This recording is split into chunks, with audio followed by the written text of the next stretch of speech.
যে কোনো একটি ব্রাউজার থেকে আপনারা থাই ই ভিসা লিখে সার্চ করবেন।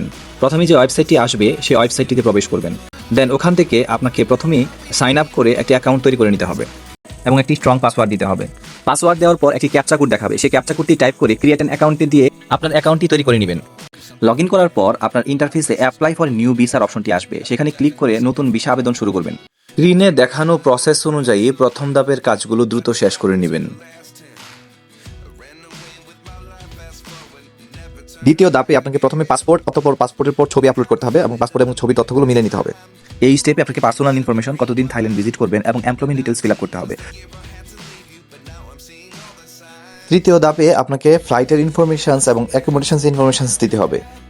শেষ ধাপে আপনাকে এয়ার টিকেট, হোটেলের booking ticket, employment certificate, bank statement এবং অন্যান্য প্রয়োজনীয় কাগজপত্র আপলোড করতে হবে। ডিটেলস ভিডিওটি রিলেটেড ভিডিওতে সংযুক্ত করা আছে, আপনারা চাইলে সেখান থেকে দেখে আসতে পারেন।